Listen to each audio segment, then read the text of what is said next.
무엇인지 우리가 알 수 있겠느냐? 내가 어떤 이상한 것을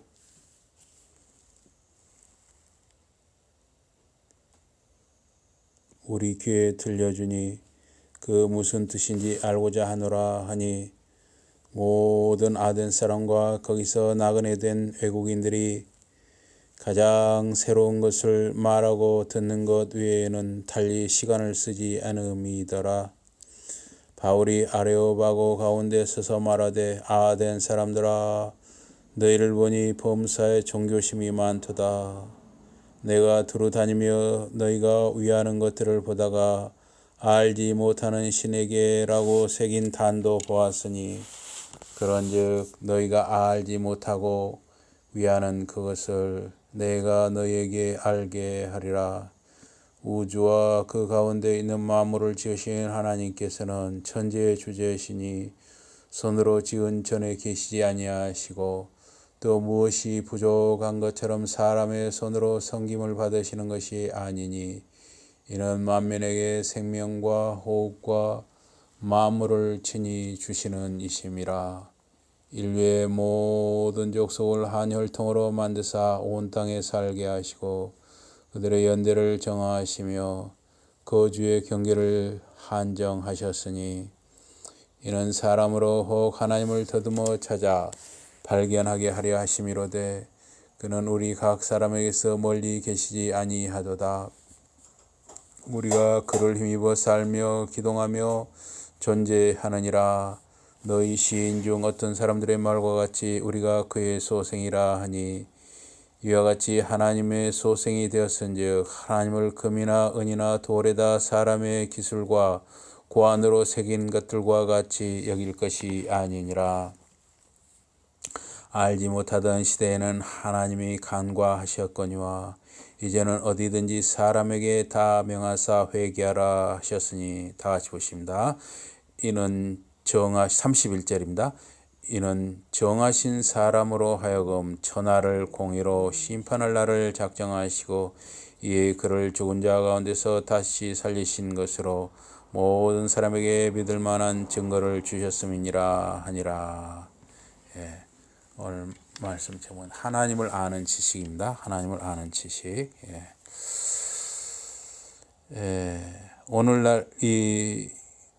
오늘날에는 이 아테네를 방문하면은 그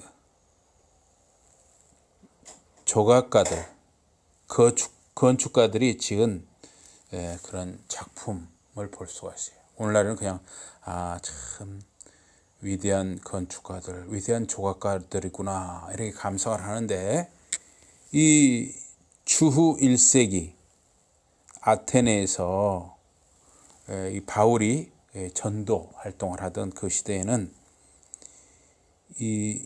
그 아테네에서 보는 그 건축이나 그 조각들은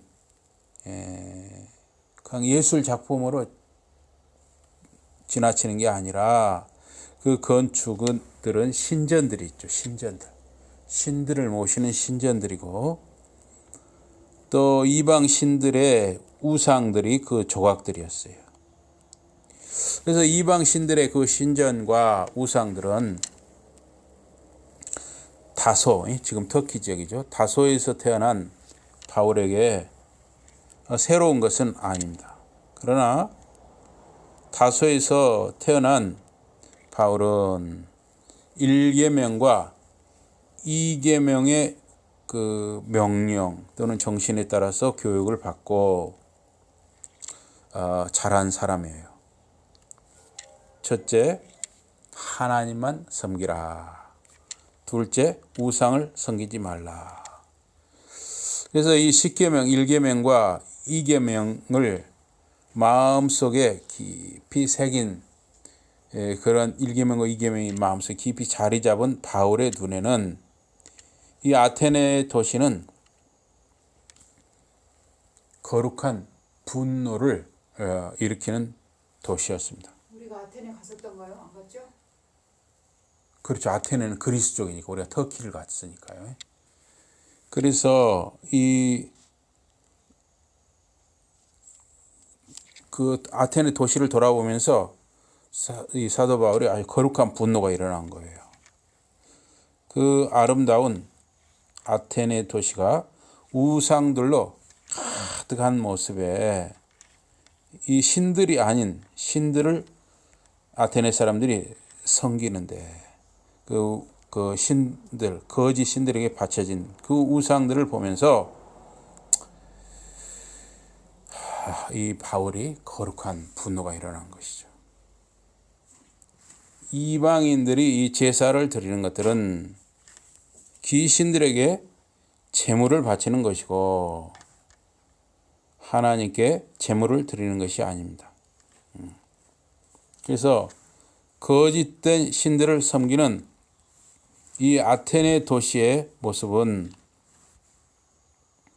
그곳에 사는 남자들과 여자들이 바울이 아는 그 복음을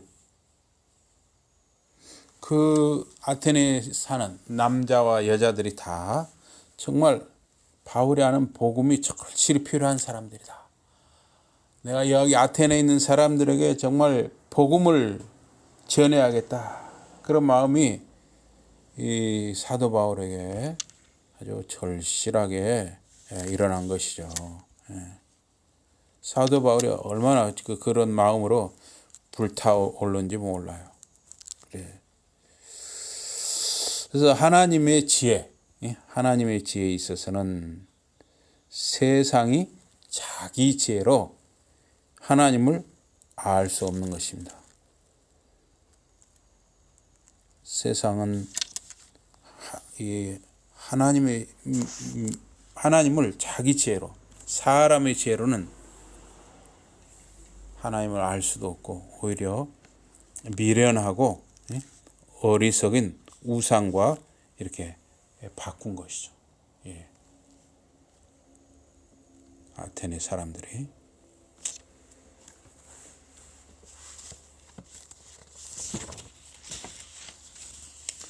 바울은 아테네 안에 있는 아테네 도시에 있는 거기도 아마 유대인 회당이 있었나 봐요. 그 유대인 회당을 방문하고 또 회당에서 바울은 왜냐하면 그 당시에 이 유대인들이 디아스포라 해서 이렇게 지중해 연안에 모든 나라들과 도시들에 흩어져 있었으니까 유대인들이. 그래서 회당에서 바울은 유대인들과 하나님을 경외하는 자들과 토론을 하고 또 가르치기도 한 것이에요. 그 아테네 사람들의 삶과 활동의 중심지가 이 아고라라는 것인데 우리로 생각하면 우리 여기 5일장이 쓰잖아요. 5일장.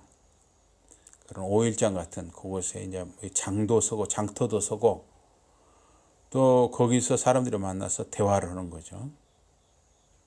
그래서 바울은 날마다 그 아테네 아고라라든가 그렇게 만나는 사람들하고 토론을 하는 것입니다.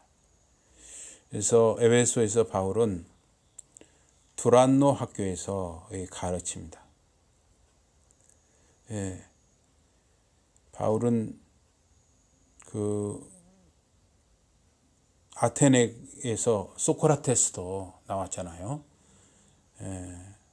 그 소크라테스가 나온 그 도시에서 바울은 그 시장 안에서 사람들을 만나서 여러 가지 질문들, 도덕적이라든가 여러 가지 질문들을 토론을 하는 것이죠.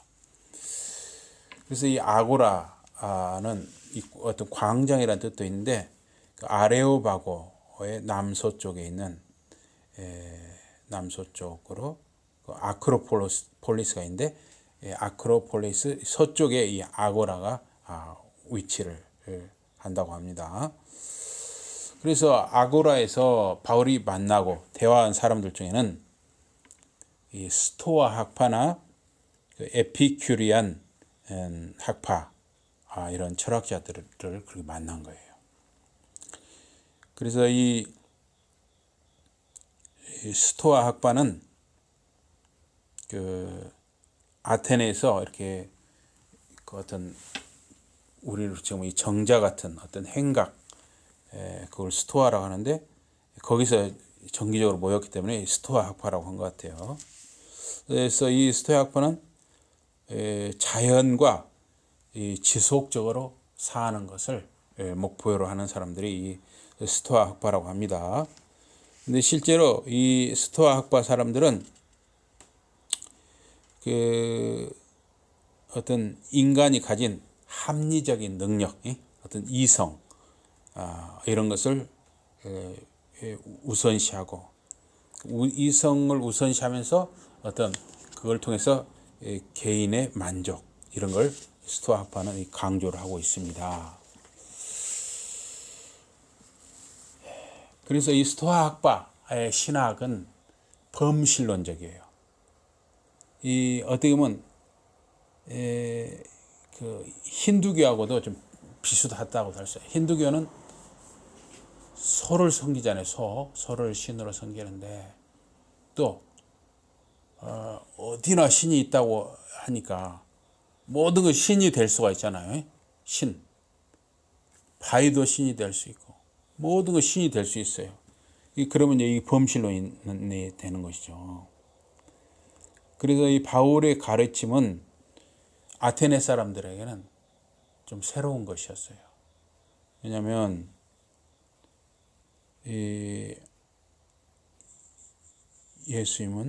하나님은 예수님이 부활의 주님이시고 죽은 자가 살아서 부활의 주님이시고 하나님은 한 분이시고 이런 것을 바울이 전하니까 아테네 사람들한테는 그게 새롭다 이거예요. 새로워.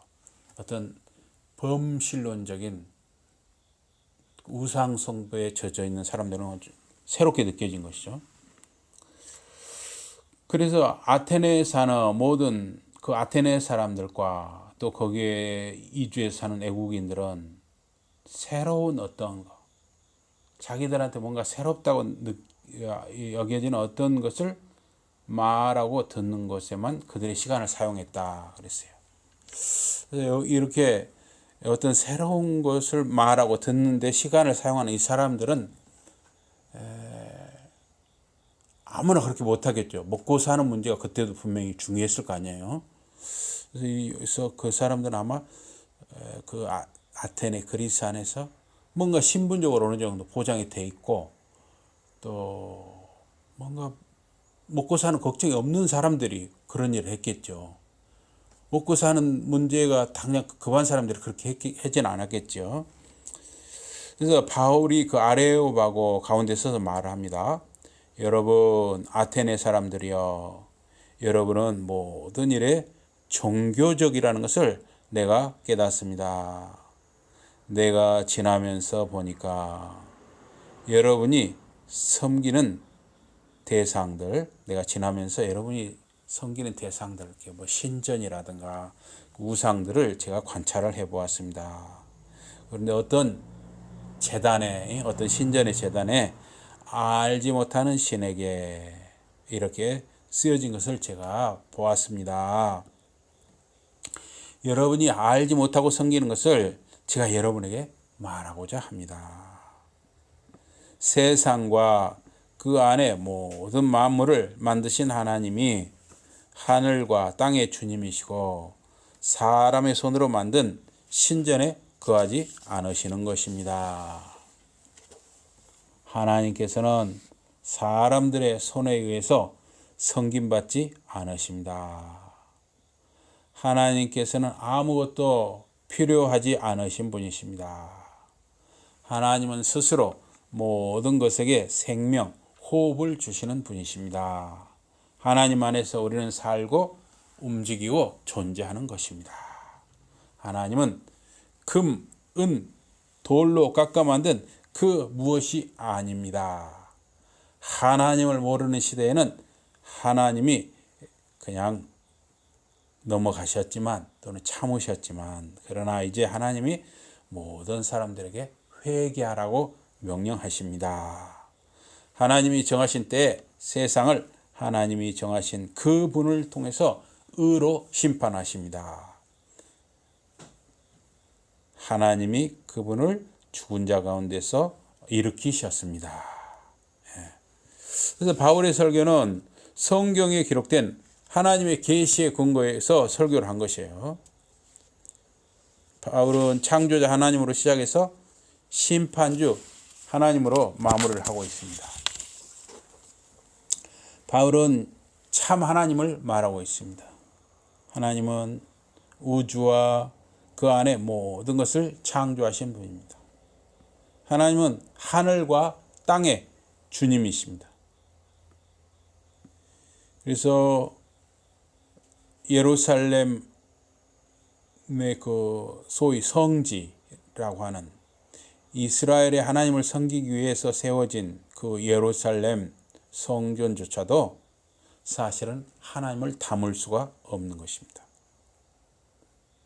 그러니 아테네 아크로폴리스의 그 신전이 아무리 웅장하더라도 신들이 아닌 신들에게 바쳐진 그 아크로폴리스 신전도 하나님을 담을 수가 없는 것입니다. 사람의 손으로 지은 집, 세상의 재료로 만든 집에 하나님의 성품을 수용할 수가 없는 것입니다. 이 이스라엘 예루살렘 성전에도 하나님이 허용하셔야만 하나님이 그곳에 임재하실 수가 있는 것입니다. 인간이 마음대로 하나님을 어떤 특정한 장소, 집, 공간에 하나님을 가둘 수가 없는 것입니다.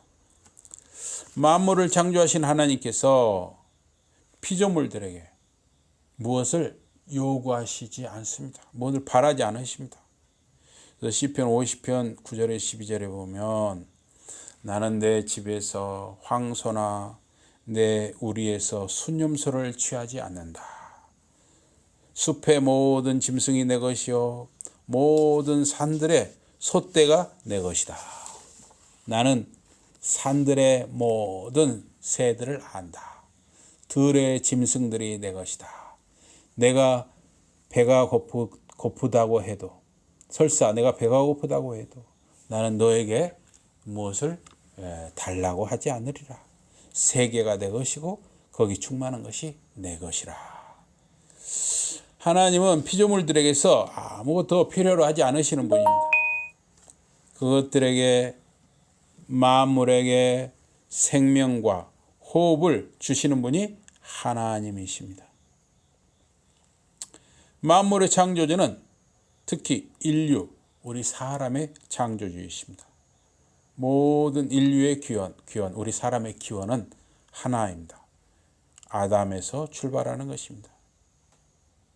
그래서 우리 그리스도인들의 그 그리스 사람들, 그 당시 아테네 그리스 사람들이 나름대로 자기들이 이 철학적으로 뭘 많이 안다고 생각하고 민족적인 우월성을 가진 것 같아요. 그러나 아무런 근거가 없는 것이죠. 자기들이 민족적으로 우월하다는 아무 근거도 없어요. 우리는 모두 하나님의 피조물이고 아담에서 시작하기 때문에 그 어느 민족도 우리가 우수해 하는 그에는 아무런 근거가 없다는 것이죠. 유대인도? 그렇죠. 유대인도 우리가 우수해 근거가 없는 것이죠. 왜냐하면 하나님의 은혜로 그 사람들이 택함을 받은 것이지. 하나님을 제하면 하나님의 택하신 은혜를 제하면 그 사람들은 아무것도 아닌 것이죠. 그러나 이제 특별히 하나님이 그들에게 내리신 고난을 그 사람들이 잘 적응하고 순응해서 또 이제 오히려 그 고난을 통해서 또 하나님을 정말 잊지 않게 된 것이죠. 그래서 그 성인식 때 3가지를 준다고 그래요. 3가지. 그래서 하나가 성경책. 물론 유대인들은 이제 구약 성경이죠. 성경책을 꼭 준답니다. 그리고 또 하나는 그 친척들이 다 성인식 할 때 다 친척들이 돈을 이렇게 걷어서 통장을 만들어 준다는 거예요. 통장. 그래서 되게 막 1억 이렇게 1억이 이쪽 저쪽 이렇게 거금이 모인다는 거예요. 그러면 그래서 그 아이들이 어려서부터, 그 아이들은 이제 아주 어려서부터 금융 문맹이란 말을 쓰잖아요. 그 금융에 대해서 그 사람들이 교육을 받아가지고 어려서부터 이렇게 금융을 아는 거예요. 금융. 어떻게 돈을 경영하는 걸 아는 거예요. 그런 훈련을 해서 1억을 그 통장으로 쓰는데 절대 낭비하지 않는 것이죠. 그걸 어떤 시드머니라고 하죠. 종잣돈, 시드머니라고 하죠. 그걸로 해서 그 사람들이 일어서는 거죠. 그러니까 벌써 출발이 틀리는 거예요. 출발이, 유대인들이. 그래서 유대인들이 나름대로 경제적으로 이렇게 경영을 할 줄 아니까 모든 분야에서 걱정 없이 더 달려가고, 노벨상이 여러 분야에서 나오고, 모든 분야에서 앞서간다는 이야기죠. 예, 약간 약간 사이드가 돼버리긴 했지만, 어쨌든 유대인이라 해도 하나님의 은혜로 택함 받았기 때문에 자기들이 어떤 우월성을 가질 근거는 없는 것이죠. 그냥 하나님의 은혜인 것이죠. 하나님은 모든 인류를 만드시고 온 땅에 거하게 하십니다. 하나님을 느끼고 하나님을 찾도록 사람들이 땅에 살게 하신 분이 우리의 하나님이십니다. 하나님의 영원한 능력과 신성이 만물을 통해서 알려지기 때문에 그 어느 누구도 핑계할 수가 없는 것입니다. 그러나 인간은 하나님을 알아도 영광을 돌리지 않는 거예요. 감사도 없고 생각이 허망하고 미련한 마음이 어두워졌습니다. 로마서 1장. 스스로 지혜 있는 것 같으나 어리석어서 썩지 않는 하나님의 영광을 썩는 사람, 새, 짐승, 기어다니는 동물 모양의 우상으로 바꾼 것입니다. 로마서 1장. 사실 알라, 마호멧이 믿는 알라와 하나님은 같은 분이죠. 또 그리스의 최고의 신 제우스와 하나님도 같은 분이죠. 문제는 알라나 제우스를 하나님과 같은 분이라고 할 때는 하나님의 아들 예수 그리스도를 우리의 구속주로 보내신 하나님 아버지와 같은 분으로 보는가. 이거 중요하죠. 그러나 사실 우리가 성경적인 관점에서 보면 그들이 몰라서 알라라고 하는 것이지 하나님이죠. 그들이 몰라서 제우스라고 하는 것이지 하나님이죠. 우리 성경적 시각으로 보면 우리는 하나님의 자녀인 것입니다. 스토아 학파처럼 범신론을 우리는 믿지 않습니다. 범신론은 아까 말씀드렸다시피 인도의 힌두교와 비슷하죠. 그래서 성경은 인간이 하나님의 형상과 모양대로 창조된 것을 말하고 있습니다. 우리는 그리스도 예수 안에서 믿음을 통하여 새로운 피조물이 된 것입니다. 갈라디아 3장. 사람의 손으로 만든 플라스틱이나 나무나 쇠나 돌, 금, 은으로 만든 어떤 형상이 우리 하나님이 될 수 없습니다. 그리스도께서 오시고 그리스도께서 십자가 구속 사역을 이루신 때부터 사람들은 하나님을 모른다고 변명할 수 없습니다. 이제 사람들은 무지를 회개하고 하나님을 모르는 것을 회개하고 복음 안에서 예수 그리스도 안에서 가능해진 하나님의 참된 지식에 하나님을 아는 지식에 순복해야 하는 것입니다. 만물의 창조주 하나님은 만물의 심판주 하나님이십니다. 하나님의 주권적인 섭리 속에서 하나님은 세상을 의로 심판하실 날을 정하십니다. 심판날과 심판의 대리자가 정해져 있습니다. 하나님 아버지는 예수 그리스도에게 심판을 시행할 권세를 주신 것입니다. 요한복음 5장. 심판주 그리스도를 하나님 아버지께서 죽은 자 가운데서 살리신 것입니다. 바울은 창조, 섭리, 심판 안에서 하나님에 대한 진리를 그 아테네 사람들에게 말하고 하나님의 아들 예수 그리스도를 소개함으로 설교를 맺고 있습니다. 사람들에게 하나님의 뜻이 이루어지고 하나님의 언약이 세워질 때 온 땅에 하나님을 아는 지식이 채워진다. 이렇게 하박국서 2장, 예레미야 31장이 말하고 있습니다. 불신과 우상 숭배로 가득 찬 그 아테네 도시를 둘러보면서 바울은 거룩한 분노에 휩싸였습니다. 내가 이 불신과 우상 숭배에 가득한 아테네 사람들에게 예수 그리스도의 십자가 죽음과 부활을 전하지 않으면 안 되겠다 하는 마음으로 불타오른 것이죠. 2020년을 사는 이 시대에 불신과 거짓으로 가득한 이 세상에 대해서 거룩한 분노를 품고 살아가게 되시기를 주님 이름으로 축복합니다. 아멘. 우리 기도하겠습니다. 하나님 아버지 고맙습니다. 하나님 아버지 2000년 전에 사도 바울이 우상 신전과 우상들로 가득한 아테네 도시를 둘러보면서 참으로 거룩한 분노로 마음이